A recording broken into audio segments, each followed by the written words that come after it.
My name is Christopher Schultz. The film that we have here is Enemy No More. I was the writer and the director. Okay, terrific. And how about you? My name is Julia Schultz, and I was the producer and costume designer. Terrific. I heard you mention that one of your reasons for making this short film was that it was going to be a sort of a centerpiece of your new production company. Mm-hmm. And your film is absolutely gorgeous from every angle I could think of and look at, from sound to costumes to directing to some of those shots, like that last shot with the tree that split into 3 branches, and when he's walking to.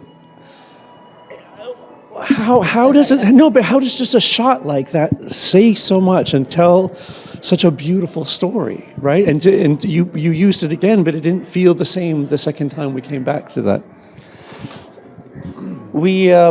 We try to implement every aspect of our shots. Our DP, Anthony Coons, did all the framing, and I always knew how we wanted to block the things out, but he was a master at finding the right light. We use a lot of natural lights, and one of Julia's favorite shots in the whole movie is when Jake, our lead actor, comes down the hill and his foot hits the puddle, and it explodes, and then you have all the backlight with all the flies around there. It's just, that was one of those things that it was, you just hope you can capture that moment, and it was the right place, the right time. The sun was in the right position. It's perfect. But Anthony was able to do that with all of his frames. Yeah. And every shot was just it told a story in itself, and it was so. Yeah. How does he do that? Like. He is he's a cinematographer. I mean, he takes pride in what he does, and he wants to be part of the storytelling process where, it's, even though you have actors saying the words, you also have to have the visual beauty that helps tell the story as well. And he captured it. Maybe more important than the actors in a way. What was so great was every department and every person had the same investment to make it beautiful. Everyone cared. Everybody cared. Yeah. That's the dream of filmmaking, right? Is being around these creative people. Like I love storytelling and I love people, and to me this is the greatest thing in the world. So is this your first film you directed? This is the third one I've directed, but this is the first one on this scale. Okay. 2 other ones that I did were with our son and his friends, so some kind of kid fun, but this was the one that we knew that as soon as we started working on it, writing it, and realized that this is going to be let's call it our baby, that we wanted to invest our time and our money into it. We wanted to make sure it was right. So we took our time and we found the right time. We got the right crew together, and then whatever happened after that was in somebody else's hands. So. It's excellence, absolute excellence. How about you? Is this your first, or you've been involved in these I work. Self-produced films?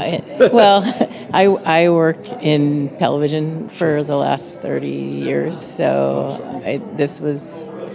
I would do anything to make sure that my husband is taken care of. Oh, I love that. Yeah. I love that. It's such a family, right?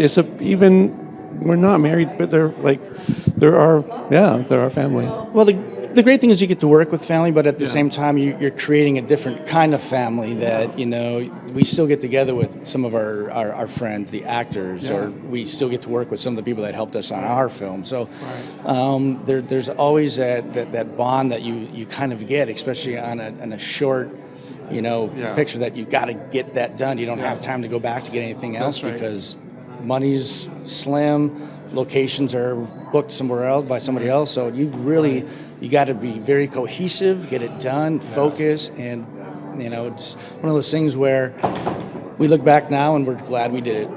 No regrets. Well, you have something beautiful, and it's not just cinematically beautiful, which it is. It's gorgeous to look at, but this heart is there, the story is there, and I think any investor watching this would be like, go make me a movie look like that or sound like that. We've done this for years and years and years, and Chris had a vision from the get-go, and it was very well thought out, very well planned, and it was a pleasure to work on it. There's those balance between, making money on making productions that are just meant to make money, and then some that are for art's sake. And I felt like you guys really combined both worlds. Really Crazy days. We had no issues. Everybody had fun. It was really lovely.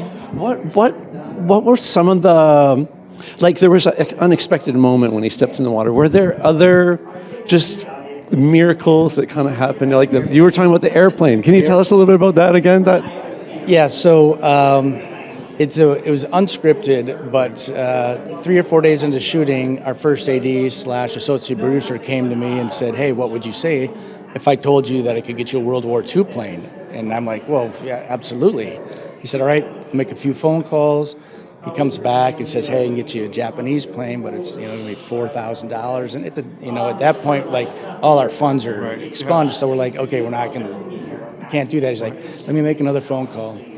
So makes another phone call, comes back and he says, "My mom's a pilot. She's part of these organizations that do flyovers for people," and it ended up being a $750 donation. And the cool thing is that the gentleman who got us the first AD, was a military vet. Wow. So he actually donated that money and, got his write-off. But that was a very, very cool moment just because it seemed like fate was sort of on our side. It's like it was unscripted. We didn't expect it. Out of the blue, he approached us. We didn't say, "Hey, does anybody have a plane?" Right. It was just one of those things where, we had gotten through 3 weeks of torrential downpours, and it was the week where the sun shone the whole time, and all the rivers were filled with water. I mean, that was crazy too. Do you feel like God or the universe loves movies? Because I feel like every movie is a house of cards. That one little wind and that whole thing. When it's a small picture like that, but everything fell in. The big pictures, like they say, "Hey, we're going to do something." You're like, "I'll believe it when I see it," right? Like, Well, a lot of films that are made out there, I mean, I know everybody, sees the big budget pictures and the studios hope that they make money back. Sure. But a lot of us do this because we love filmmaking, we love storytelling. We just love to put a decent product out there that people can relate to, or hopefully it touches them, emotionally, or just makes them think about something else. I mean, a lot of the films that we see at other film festivals that we attend, it gets you thinking about other things that you may not think about because they're coming from all over the world, and it brings in different cultural stories that it's like that we might miss because we live here and not there, but all of a sudden it's like mind-blowing, eye-opening, and it's one of those things where everybody has a story to tell, and we were fortunate enough to tell this story, but we are absolutely blessed to be able to go see other people's stories as well. I don't know where I'd be without television and movies. I've spent most of my life in front of it. I've seen the world. I've learned so many lessons and stories. It's just such a beautiful community, and it's an emotional release, right? Like, how many times a day do you cry? Well, right? Like, all the time. Me too. And there's nothing. I don't know how many times, and I cry every time I see it. So Thank you guys so much for doing this, and thank you more so for even being filmmakers and putting your voices out there. And I know we all know this is a risky business, right? And so thank you for being brave and following your hearts and your passions to do it, because it inspires us and everyone around the world, to do the same. So thank you. Thank you very much.